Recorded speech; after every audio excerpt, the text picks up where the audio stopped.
Ayer sábado en el Salón de Actos de Herrera tuvimos la proyección de la película Prueba de Fuego, que algunos la habéis visto. Asistieron unos 32, ¿no? Ya, 32, sí. 32 internos, más los funcionarios que no se la perdieron, porque les gustó mucho la película. Como sabéis, es una película evangelística que cuenta la transformación que hubo en un matrimonio que estaba a punto de ya para los papeles del divorcio, pero que con la intervención del Señor y llevando a cabo unos pasos sencillos, pues es restaurado por completo, ¿no? Y entonces eso es muy reconfortante, y algunos pues se sintieron identificados, ¿no? Por algunos de los internos que hay ahí, pues han perdido sus matrimonios, han acabado mal, y fue una buena enseñanza tanto de evangelización como de las relaciones en el matrimonio. Fue una película muy interesante. Y los funcionarios comentaban por el pasillo que les había gustado mucho y tal, y nos estaban animando a que hiciéramos más de estas cosas, de poner alguna película cristiana, porque la última película que vieron allí en Herrera fue Superman. Y eso es tan edificante, ¿sabes? Ves a Superman y eso digamos que te llena tu vida. Entonces allí ven películas normales que llevan ahí, y le pregunté a los muchachos que ponen el cine y dicen que habían visto Superman. Pero esta película les gustó, porque yo pensaba que se iban a aburrir, la verdad, porque como es una película que habla sobre el matrimonio, hay mucho diálogo y explicando cómo se convierte él y tal y cual. Hay muchas escenas tranquilas, pero oye, no, todo el mundo, un silencio allí, y de vez en cuando algún insulto contra la mujer que estaba dura, que no quería perdonar y tal, pero del hombre también se decían, pero mira qué camado, qué calamidad, ¿no? O sea que se metieron en la trama. La película la tenemos nosotros, la hemos comprado. Si no la has visto y quieres verla, te la puedo dejar, está por internet, también la puedes ver, puedes mirar por internet. Pero nosotros hemos comprado el DVD para proyectarlo ahí, y hemos comprado algunas películas más para usarla. Pero si no, si quieres verla en casa o verla con otro matrimonio amigo tuyo, o prestársela a alguien, pues está disponible, porque para que esté guardada en un cajón es mejor que se vea. Es una película evangelística muy buena, os la recomiendo. Y si Dios quiere, pues el martes seguimos otra vez con Herrera, los martes y los miércoles que tenemos el culto. Quisiera que ahora abriéramos en Hebreos capítulo 11.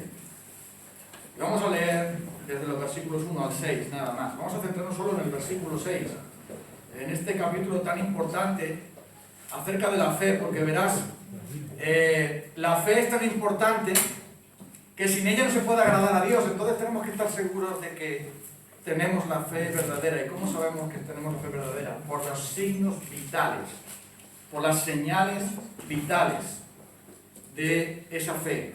Y vamos a ver algunos de ellos, simplemente 3, pero para coger el contexto leeremos desde el versículo 1.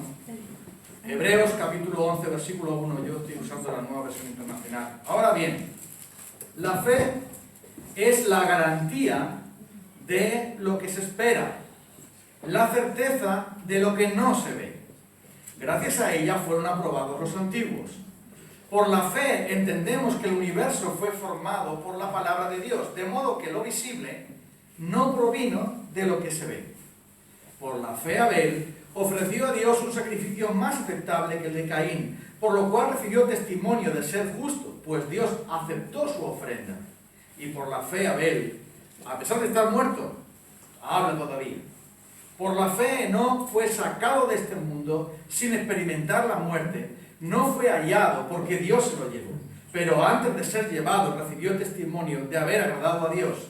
En realidad, sin fe es imposible agradar a Dios, ya que cualquiera que se acerca a Dios tiene que creer que Él existe y que recompensa a quienes lo buscan. ¿Cuál te parece que es la mayor desgracia que puede tener una persona en este mundo? Seguramente estás pensando en una enfermedad. Si alguien tiene una enfermedad, es una desgracia terrible. Si alguien tiene una persona enferma, te puede parecer que es una desgracia terrible, ¿no? Como acabamos de orar ahora mismo por esta muchacha que ha sido atropellada, que está grave. Tú te pones en el pellejo de esos padres y dices, qué desgracia tan terrible. O puedes pensar en una enfermedad que llevas arrastrando desde mucho tiempo. O puedes pensar en alguien que está enfermo crónico y que, digamos, oh, qué desgracia tan grande, ¿no? Antiguamente se decía que si en la familia había un deficiente que nacía, o sea, había alguien con el síndrome de Down o alguna de estas cosas, pensaban que le había caído la desgracia, que le había caído una cruz, que le había caído, digamos, una cosa horrible. Y se piensa que la mayor desgracia de la vida es que te pase algo malo, que tu cuerpo no funcione, que algo malo pase en tu casa o en tu familia. Pero hay algo mucho peor que eso. Porque esas cosas, esa desgracia, tiene que ver con el aquí y ahora, con el presente. Pero la peor desgracia que puede tener alguien es no tener fe. No tener la fe verdadera es la peor desgracia que te puede tener. No que te echen a la calle porque no puedes pagar la renta. No que te vayas al hospital. No que tengas problemas económicos. No que tengas problemas en el matrimonio, aunque todo eso también puede ser malo. Pero la mayor de las desgracias es no tener fe. Porque si no tienes fe, estás desconectado del Señor. Y si no estás conectado al Señor, las desgracias de este mundo se multiplican. Amén. Las desgracias de este mundo finalmente te llevan a la peor de las ruinas. Porque los que no tienen fe están separados de Dios. Los que no tienen fe están separados de toda esperanza. Están separados de todo poder. Y es por eso que la palabra de Dios dice que aquellos que viven en la carne, que viven en su propia naturaleza malvada, no pueden agradar a Dios. Y el apóstol Pablo dice en Efesios 2, versículo 12, que antes de conocer a Cristo, estábamos excluidos de la presencia del Señor, de las promesas del Señor, sin esperanza y sin Dios en el mundo. ¿Qué puede haber peor en la vida que no tener ni a Dios ni esperanza ninguna? ¿Para qué estás viviendo? ¿Qué estás haciendo en esta vida si no tienes ni a Dios ni esperanza? ¿Qué te queda? Aún aunque tengas en el banco 100.000 euros, aunque tengas un Mercedes en la puerta, aunque tengas un chalet en el mar, o sea, en la playa, aunque tengas la mujer más guapa y los hijos más educados, si no tienes ni fe ni esperanza, ¿qué te queda aquí? ¿Cuánto te crees que te va a durar todo eso? Y es por eso que la palabra de Dios dice que lo peor que alguien puede tener en esta vida es no tener fe verdadera. Porque sin fe es imposible agradar a Dios. Sin fe no tienes el cielo.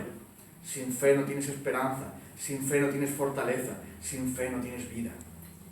Por eso que dice ahí, sin fe es imposible agradar a Dios. Y por la fe es lo contrario, tenemos todo lo demás, tenemos a Cristo. Y si tenemos a Cristo, tenemos todo lo que viene con Cristo. ¿Y qué viene con Cristo? Viene con Cristo una nueva posición, somos hijos suyos. Viene también una herencia, el cielo con Él. Él es nuestro todo. Al unirnos con Él, todo cambia. Hace años pusieron en la tele una historia de amor muy bonita de una criada.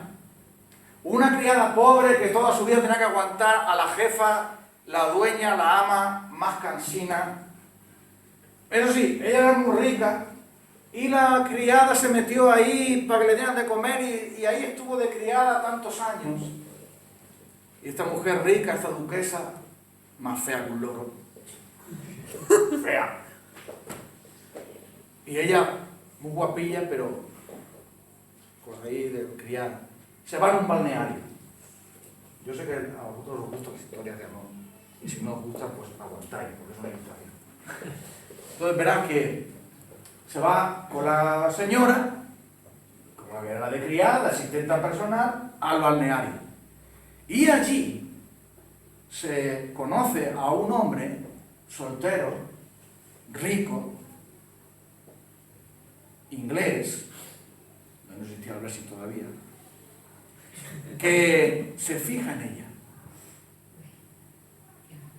y se acerca a ella. Claro, la loro, no, es mi criada, es mi asistenta, es una mujer pobre, no tiene nada que ofrecer, pero ese hombre se enamora de ella y la invita a salir. entonces, a escondidas de la señora, cuando ya acuesta a la señora para que se duerma la duquesa o lo que fuera, entonces, pero ella tan avergonzada, yo no puedo salir con usted es alguien importante del gobierno británico, usted es alguien con sangre azul, y yo soy una pobre criada que me metieron aquí para poder vivir. Yo no tengo nada que ofrecer. Pero ese hombre se enamoró de ella y dijo, a mí no me importa que tú no tengas nada. Yo quiero que tú seas mi esposa. Mira, ella no se lo podía creer. Cuando se enteró, ya sabes quién, pero finalmente, para cortar un poco la película, porque si no, no vais a ver, se casa. Al final se casa. La criada, que no era nadie, ahora se convierte en la señora de este hombre y llega a la mansión inglesa. Todos los criados ahí en fila. El mayordomo, la ama de llaves, no sé qué, no sé cuánto, todos ahí. Un montón de gente, una mansión inglesa impresionante. Ella asombrada de ver ese castillo enorme, el Rolls Royce, toda la riqueza que había allí. La casa parecía un museo lleno de cuadros costosos, lleno de oro, bueno, porque ese era un hombre de mucho poder. Y ella llega allí como una sirvienta, pero no sabía qué hacer, no sabía cómo mandarle a las demás personas que había allí y abusaban de ella. Pero entonces el marido se entera. El marido se entera de que los del servicio se habían enterado que ella era una ex asistenta pobre, una criada. Y entonces le dice a su esposa, tú ya no eres una criada, tú eres mi esposa. No permitas que nadie esté por encima de ti. Tú tienes que dar aquí las órdenes y tú eres la dueña de la casa y todo lo que tú hagas es como si yo lo hiciera.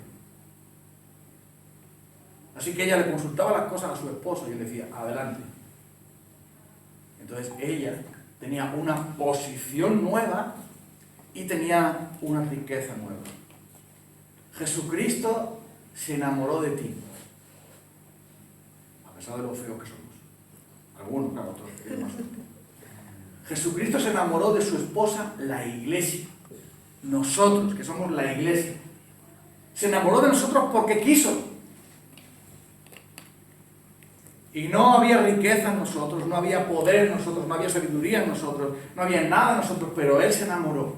Y al unirnos con Él por la fe es el matrimonio. La fe es el momento en el que nos unimos a Cristo, eso es la conversión, eso es la fe. Cuando dos personas se unen, entonces comparten los bienes, entonces ya no son dos, sino uno solo ya. Y en el momento que alguien cree, agrada a Dios porque se une a Jesucristo. Y como Jesucristo es el único que agrada a Dios, al estar tú casado con Jesucristo, ya agradas a Dios. ¿Me sigues? ¿Sí? Sí. Me alegro. Entonces, cuando esto sucede, todos los bienes de Cristo vienen a ti. Y la palabra de Dios dice, Jesucristo, en Él estamos completos. ¿Por qué estamos completos? Porque Él es nuestra sabiduría, nuestra justificación, nuestra redención, nuestra santificación, nuestro todo está en Él. Por eso, si no tienes fe, eres la persona más desgraciada del mundo, porque estás fuera de todo lo bueno. Y es por eso que es tan importante saber cuáles son los signos de la fe verdadera. Y quiero que veamos 3 de ellos. El primero de ellos es, y esto es evidente, aquel que cree en Él, dice el versículo 6, sin fe es imposible agradar a Dios, y cualquiera que se acerca a Dios. Esta es la primera cosa. Quien tiene fe se acerca a Dios. Tú sabes que hay mucha gente que dice que cree, pero la fe le dura de los dientes para afuera. De los dientes para adentro no le dura. Pero dice aquí, cualquiera que se acerca a Dios. La fe, como dijimos el otro día, tiene 2 ingredientes fundamentales. Conocimiento, confianza. Mente, entendimiento, corazón. Esas 2 cosas tienen. Conocimiento, confianza. Conocimiento, confianza. Eso es la fe. Y no podemos estar la una sin la otra. Porque podemos conocer aquí mucho a Cristo, pero si no confiamos en Él, no es fe. ¿Me sigues? Aunque lo sepamos la Biblia de memoria. Si no funciona esto y esto juntos, mal vamos. Entonces, Conocimiento, confianza. ¿Cómo sabes tú que tienes fe? ¿Cómo sabes que estás agradando a Dios con la fe verdadera? Porque te acercas a Dios. Porque te acercas a Dios. ¿Cómo sabe la enamorada que su novio le quiere? Porque se acerca a ella. Si el enamorado le dice a la enamorada, dentro de 6 meses volvemos a vernos, ¿sabes? Que tengo cosas que hacer. Mal vamos, ¿no? ¿Verdad? Mira, aunque nos veamos una vez a la semana está bien, ¿sabes? Pero poco, a la hora y media me tengo que ir. Ahí pasa algo, ¿no? O es normal eso. La fe verdadera hace que alguien conoce al Señor, confía en Él y quiere estar con Él. Entonces, la fe implica acercarse a Dios. Dice que aquel que agrada a Dios, aquel que tiene fe, se acerca a Dios. No sé qué está pasando ahí detrás. A ver si va a haber sangre.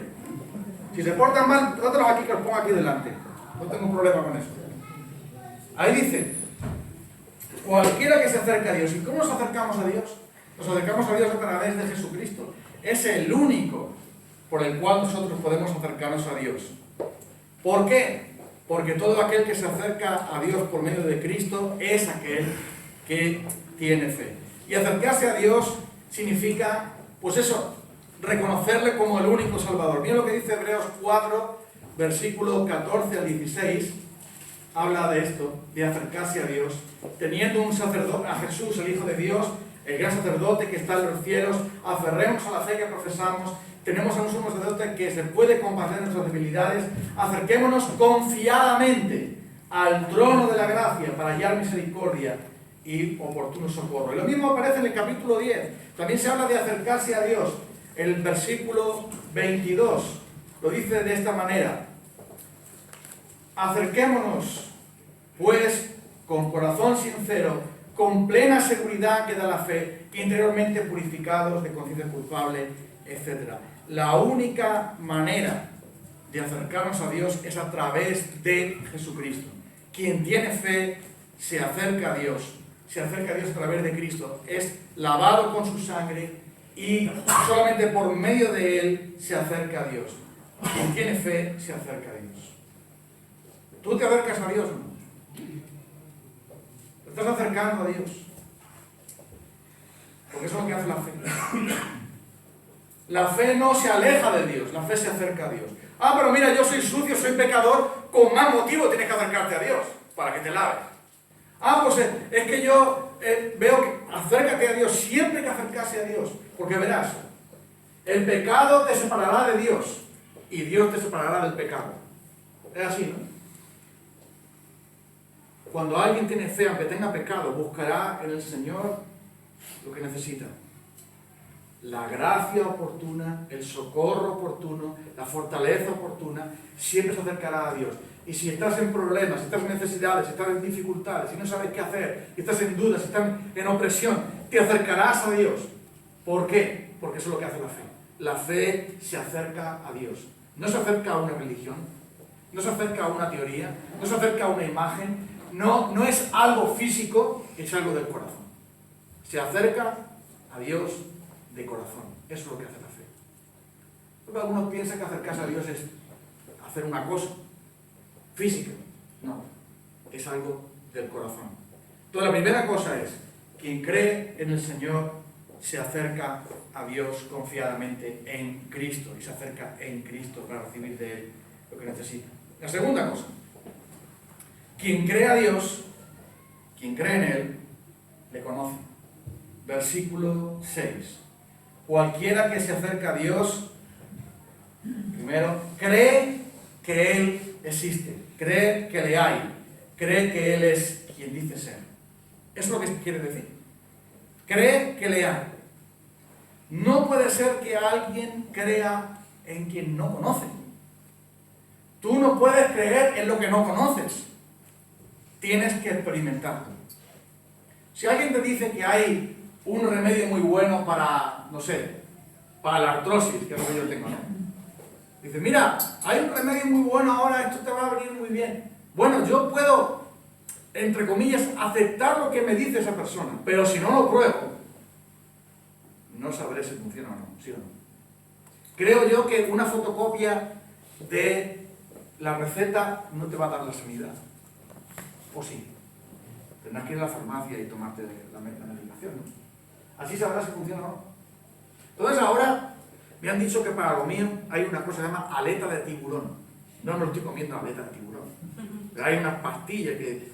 Y tú le dices, bueno, esto le da muy buen resultado a mucha gente que tiene artrosis y no sé cuánto. Tómate la aleta de tiburón, me he comprado un bote de aleta de tiburón. Pero yo no puedo juzgar si funciona o no funciona si no me lo tomo. ¿Quién cree en Dios conoce a Dios? Eso quiere decir que acepta lo que la palabra de Dios le dice acerca de Él. ¿Y cómo es Dios? Dios es santo, Dios es fiel, Dios es todopoderoso, Dios es misericordioso. Y Dios se ha revelado en Jesucristo. Él es el verbo de Dios. A Dios nadie le vio jamás. El unigénito Dios que está en el seno del Padre, Él lo ha dado a conocer. La gracia y la verdad vinieron a través de Jesucristo. Él es la plenitud de Dios. En Él está completa la divinidad. Y Él es la imagen misma de la sustancia de Dios, el primogénito de toda creación. Él es Dios hecho hombre. Y por lo tanto, aquel que cree, cree que le hay. Cree que Dios es quien dice ser. Porque si no, no tiene fe. Si yo no creo que Dios es quien dice ser, por mucha religión que vaya, por mucha muy buena persona que sea, y por mucho que tal, no sirve, porque la fe siempre tiene ingredientes. Todo el mundo cree. El musulmán también cree, el testigo de Jehová también cree, el mormón también, el del ortodoxo también cree, el católico también, todo el mundo, todos esos creen. Pero ¿qué es la diferencia entre una fe y otra? En los ingredientes que hay. ¿Qué ingredientes tiene la fe de esas personas? La mentira. Pues no llega a funcionar. No va a funcionar. La fe verdadera que agrada a Dios tiene los ingredientes correctos. No tiene los ingredientes que tú le vas poniendo por aquí, un poco de los musulmanes que me gusta, un poco de los católicos que me gusta, lo remuevo todo y me lo tomo. Digamos que como en el hotel, bueno, me gusta la verdura, me gusta toda la plancha y tal, lo demás lo dejo. Y algunos piensan, bueno, pues de la religión me gusta esto, me gusta lo otro, de los mormones me gusta esto, los testigos de Jehová lo otro, de los católicos lo otro, y de los humanistas lo otro, y de los ateos lo otro, lo remuevo así, y me hago la religión mía a mi imagen y mi semejanza, me la cocino yo, me la preparo yo, me fundo mi propia religión, y así hace la gente. Ah, mira, yo soy un católico, pero en los papas no creo, los curas tampoco. Entonces, ¿qué católico eres tú? Y hasta el día de hoy hay gente que dice, no, yo soy cristiano, yo soy cristiano, sí, pero, oye, la Biblia, ¿yo para qué quiero la Biblia? No, jamás la he leído en mi vida, no me hace falta. Me pregunta a ese cristiano, ¿tú sabes cuántos libros tiene la Biblia? Muchos.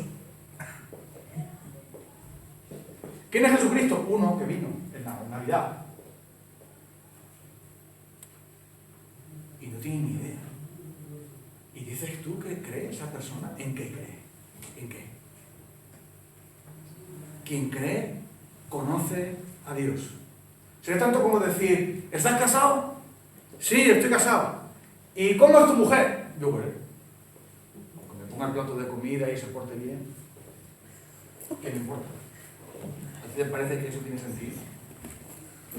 Quien cree, conoce a aquel en quien ha creído. Tú no puedes confiar en alguien que no conoces. Por eso la gente, por eso nosotros no confiamos en Dios, porque no le conocemos bien. Como no conocemos bien a Dios, o no queremos conocerle, que es lo peor, entonces decimos, ¡ay, que desgracia me ha venido! ¡Ay, ya Dios me ha abandonado! ¡Ay! ¿Pero es que tú no conoces a Dios? ¿No sabes lo que Él dice en su palabra? Claro, como no tienes tiempo. Hay tiempo para un montón de cosas, pero para Dios no. Como no conoces a Dios, entonces tu fe se va a la deriva. Tu fe no funciona. Aquel que conoce, que cree en Dios, cree que le hay. Cree que existe ese Dios. Cree que es el Dios verdadero. Y esa fe le motiva a confiar en Él. Porque la fe que está aquí y no está aquí, ¿para qué vale? Más vale que la deseches. Mejor que te hagas del Madrid, del Barça o de cualquier otra cosa. o de un partido político si quieres, porque lo demás no servirá de nada.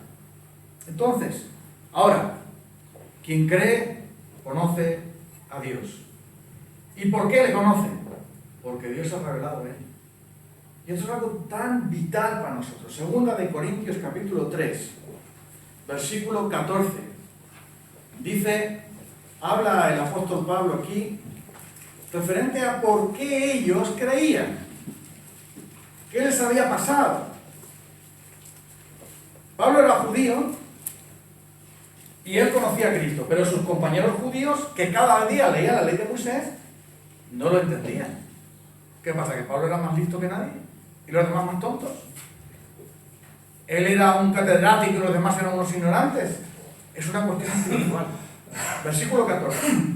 Sin embargo, la mente de ellos, es decir, los que leen el pacto, vamos a ver ahora. Sin embargo, la mente de ellos, 2 Corintios 3, 14, se embotó. Embotó quiere decir se quedó fuera de combate, se quedó caos, se quedó sucia, se quedó obstruida, anulada. Se embotó, de modo que hasta el día de hoy tienen puesto el mismo velo que al leer el antiguo pacto. El velo no les es quitado porque solo se quita en Cristo. Hasta el día de hoy, siempre que leen a Moisés, un velo les cubre el corazón. Pero cada vez que alguien se vuelve al Señor, el velo es quitado. Ahora bien, el Señor es el Espíritu, y donde está el Espíritu del Señor, ahí hay libertad. Así que todos nosotros, que con el rostro descubierto reflejamos con un espejo la gloria del Señor, somos transformados a su semejanza, con más y más gloria por la acción del Señor, que es el Espíritu. Y ahora mira el capítulo 4, versículo 3. Dice, pero si nuestro evangelio está encubierto a los que se pierden, el Dios de este mundo ha cegado la mente de estos incrédulos para que no vean la luz del glorioso evangelio de Cristo, el cual es la imagen de Dios. No nos predicamos a nosotros mismos, sino a Jesucristo como Señor, y nosotros somos servidores por causa de Jesús. Y ahora fíjate el versículo 6.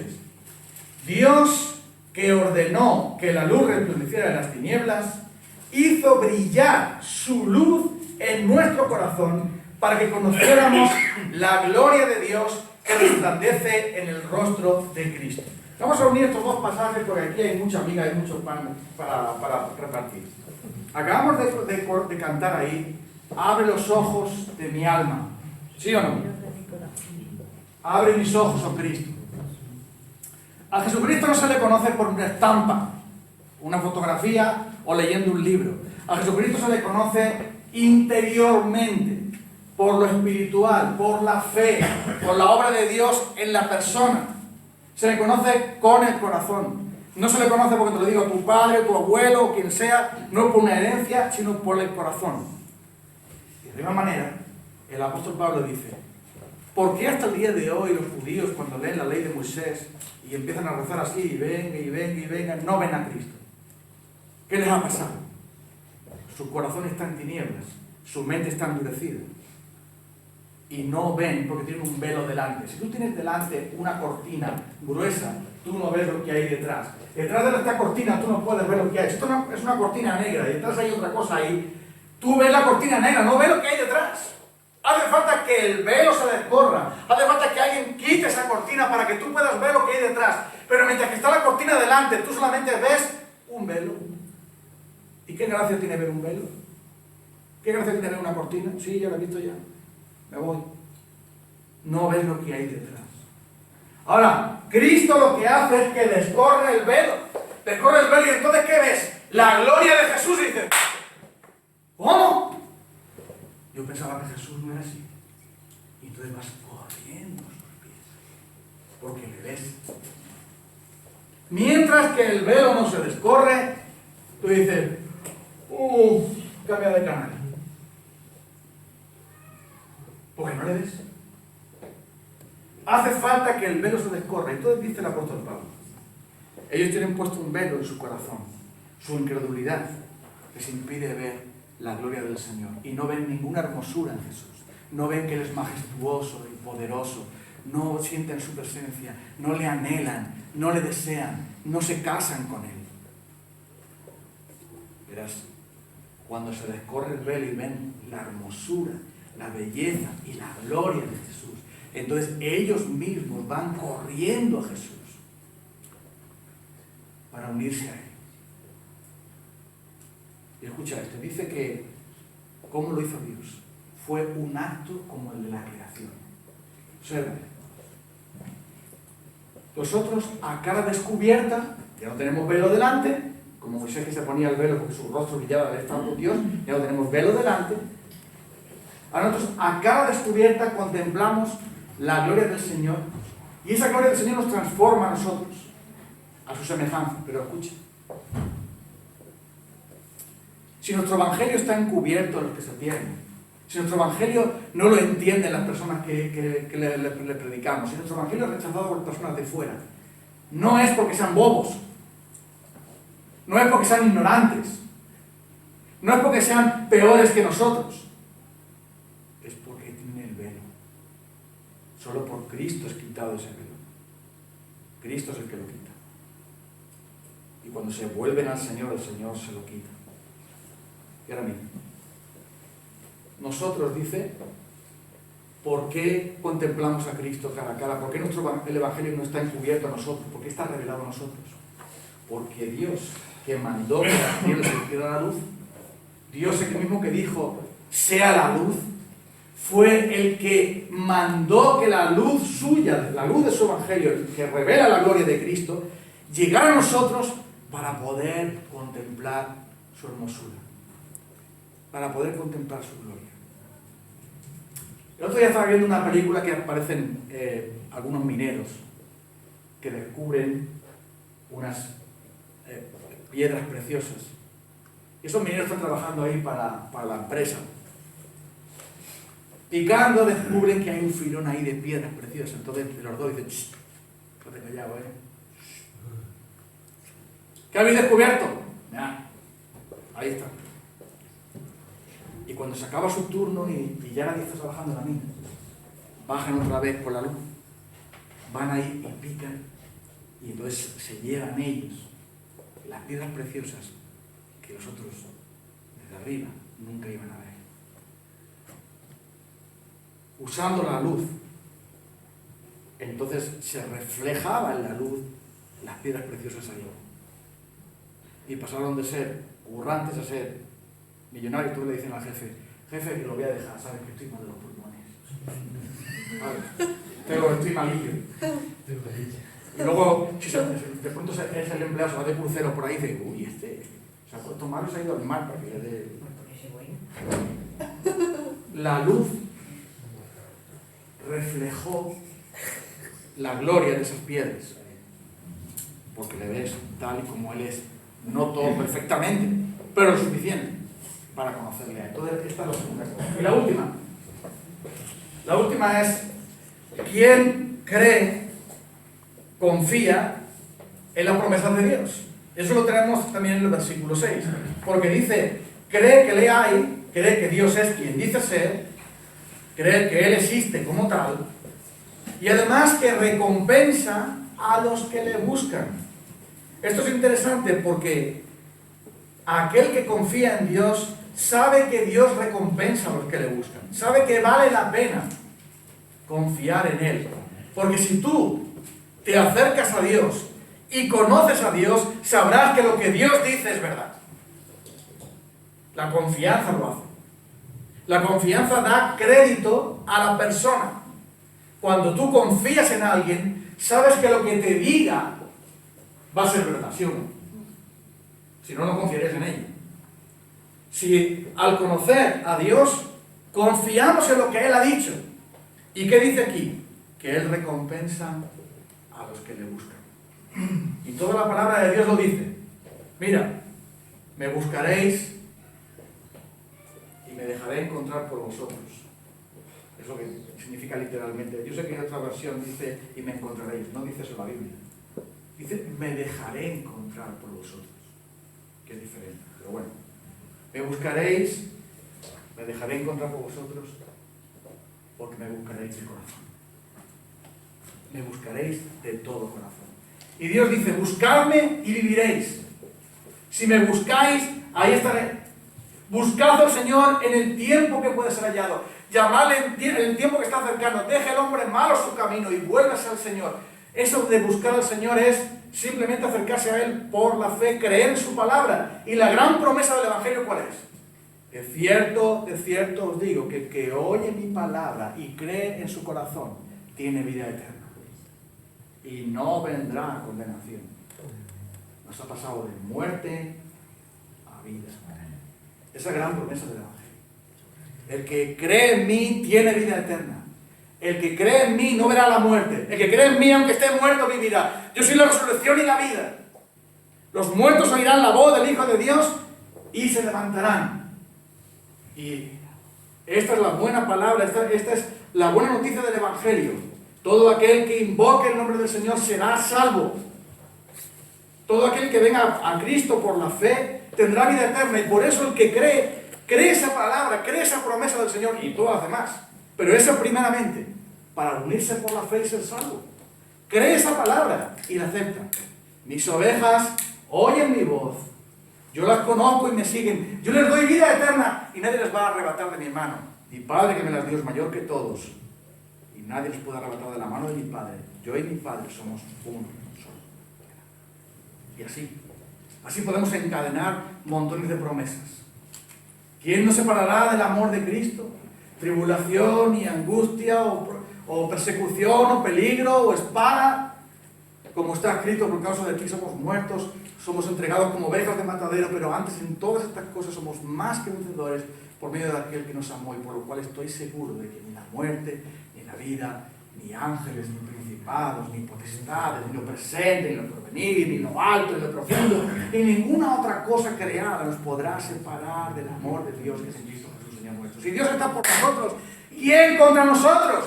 El que no escatimó ni su propio Hijo, sino que lo entregó por todos nosotros, ¿cómo nos dará también con Él todas las cosas? La persona que cree que lo que dice aquí es la verdad y vive con esa verdad. No simplemente dice, ¡ay, qué bonito! ¡Oh, qué bonito está! Está muy bien eso, ¿eh? Pon ahora otra cosa, que ya eso ya me la sé. No es eso. El que cree de verdad toma esta palabra y dice, ¡oh, qué maravilla! Yo confío en esa palabra de Dios. Sé que Dios no me engaña. Sé que Dios no miente. Sé que Dios siempre cumple con su palabra. Y sé que finalmente va a hacer todo lo que Él prometió, porque así ha sido siempre desde que fundó el mundo hasta el día final. No hay ninguna duda de eso. Creo en las promesas de Dios, creo en la palabra de Dios, digo que sí a Dios, creo al Dios de la palabra y creo a la palabra de Dios. Lo creo eso porque tengo fe. Y esa fe me la dio Él. No me la saqué yo por ahí de la manga. No la saqué de la nevera o la compré. Por eso creo, porque Él me dio esa fe. Y ahora mira, aquel que cree esas cosas va a ser transformado. ¿Por qué? Porque la fe obra por el amor. La fe sola nos salva, pero la fe no viene sola. La fe es la máquina del tren, pero siempre trae vagones con ella. Y por eso la fe tiene frutos, la fe tiene obras que vienen consigo. Ahora, ¿cómo agrado a Dios? ¿Cómo soy justificado delante de Dios? Solo por la fe. Pero la fe siempre tiene... Fran, tú tienes novia, ¿para qué? Una novia. Estoy muy bien, mis amigos y tal. Ni déjame en paz. Yo no quiero novias. Y va y me dice, con que no quieres novia, ¿eh? Ya verás cuando alguna te haga tilín. Digo, ni tilín ni tilón. No quiero saber más nada de la que son cansinas. Olvídalo. Pues mira, ¿sabes? ¿Estás enterado? Solo llevo 30 años casado, nada más. ¿Y qué fue lo que pasó cuando me enamoré? Que le dije a mis amigos, los cansinos sois vosotros. Vosotros no sois más cansinos que... Así que iros a cazar gamusinos por la noche y déjame a mí, que yo me voy a ver a mi novio. ¡Hombre, pero! ¡Oh! Y ahora ya, mi madre me compraba colonias de esa de barata, de esa de tal, y digo, esa colonia no me vale, tiene que ser una mejor que le gusta más a mi novia. Esa baratilla de litro no la quiero, ahora quiero una mejor. Y de pronto empecé a preocuparme por la ropa, que no me preocupaba por la ropa, pero ahora, oye, que voy a ver a mi novia, no voy a ir así. Y mi madre dijo, tú estás enamorado del todo, mira, todo lo estás cambiando, todo eso no te gustaba, ahora te gusta, lo que te gustaba ahora no te gusta, y no sé cuánto. Hay un cambio. ¿Qué ocurre cuando alguien cree? Cuando alguien cree, cambia. Cambia su hablar, cambia su pensar, cambia su desear, sentir, obrar. Todo eso cambia. Porque la fe obra por el amor. La fe es la máquina del tren que va por el carril, por la vía del amor. Y va parando las estaciones y dando fruto, trayendo y llevando. Porque la fe está viva. No es una cosa que dice, ¿tienes fe? Guárdala ahí antes de morirme. Métela ahí en el congelador. Métela en la caja fuerte para ver cuando me muera ya sacarla otra vez. No. La fe siempre obra y transforma a la persona. Por eso Abel ofreció mejor sacrificio.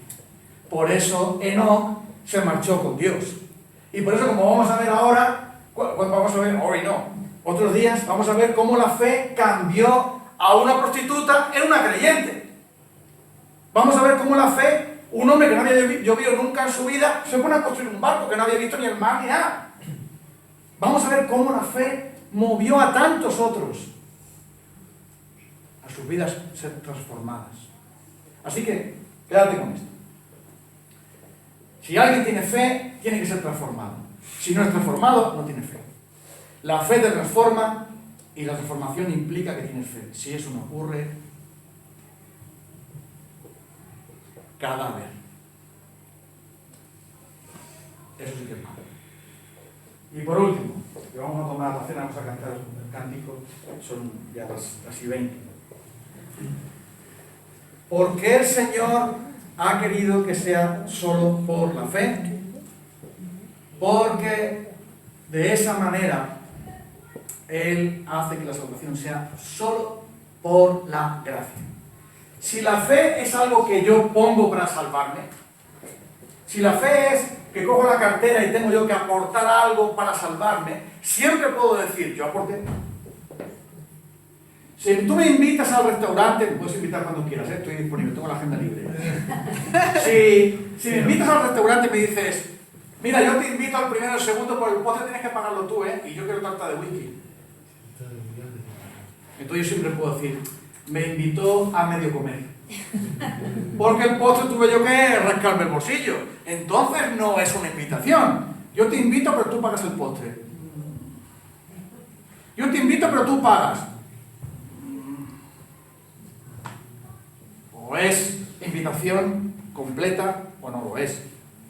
Entonces, la fe la produce el Señor por el Espíritu Santo, por la palabra del Evangelio. Es un regalo de Dios, es una gracia de Dios, para que siempre nosotros podamos decir, la salvación pertenece a nuestro Dios, ya que está sentado en el trono. Para que podamos decir como Pablo, por la gracia de Dios sois lo que soy. He trabajado mucho por el Señor, pero no yo, la gracia de Dios en mí. Para que toda la gloria se la lleve el Señor, tiene que ser por gracia y por medio de la fe. Y eso lo dice bien claro Romanos, Gálatas, Corintios, Timoteo, y por citar solamente un versículo. ¿Cómo somos salvos? Según Timoteo 1:9. Somos salvos, dice, por el lavamiento de la regeneración, no por nuestras obras, no por cosa alguna nuestra, sino por el lavamiento de la regeneración y la renovación en el Espíritu Santo, que Dios derramó abundantemente sobre nosotros, en Jesucristo. Pablo nos dice, hermanos, qué buenos sois que vosotros habéis creído. Vosotros sí que sois buenos, vosotros sois más malos, pero vosotros como habéis creído, habéis demostrado que sois buenas personas. Eso no está en la Biblia. La Biblia dice, gracias al Señor que Él nos salvó, no por obras de justicia que nosotros hubiésemos hecho, sino por su misericordia, por el lavamiento de la regeneración y por la santificación del Espíritu Santo, que Él derramó abundantemente en Jesucristo para que fuésemos en Él santificados. Eso fue lo que hizo Dios. Ahora tú dime a mí ¿Qué fue lo que hizo la mujer? ¿Te acuerdas? La pobre criada ahí con la condesa, ¿qué fue lo que hizo? Ella no hizo nada, fue cosa del amor de ese hombre, que vio a esa mujer, se enamoró de ella, sin importarle que era una criada, que era pobre, que era huérfana, que eso no le importó. Y esa es la salvación por gracia. El Señor nos miró y no le importó nada. Nos amó a cambio de nada. Nos amó libremente, nos amó eternamente, nos amó por la gracia, nos amó en Jesucristo y nos amará siempre. No se va a divorciar de nosotros, siempre nos va a amar. Entonces ahora, ¿cuáles son los signos vitales de la fe? Acércate al Señor. ¿Cuáles son los signos vitales de la fe? Conoce al Señor. ¿Cuáles son los signos vitales de la fe? Confía en el Señor. Eso es todo. ¿Es fácil, no? ¿A qué no? ¿Es fácil eso? ¿Es fácil acercarse a Dios? ¿Es fácil conocerle? ¿Es fácil creer su palabra? Nosotros no podemos. Pero por medio del Espíritu Santo sí. Es por eso que es por gracia. Es por eso que necesitamos la obra del Espíritu de Dios en nosotros. Y por eso podemos agradarle a Él solo por la fe. Así que, hermanos, todo eso, todo lo que la salvación implica, es gracias a una cruz. La que vamos a recordar la historia ahora cuando tomamos el pan y el vino. La cruz de Cristo. Para que nosotros podamos ir al cielo por la fe, Él tuvo que ir al infierno en la cruz. Así como lo estoy diciendo. Para que yo pueda ir al cielo por la fe, Él tuvo que ir al infierno en una cruz.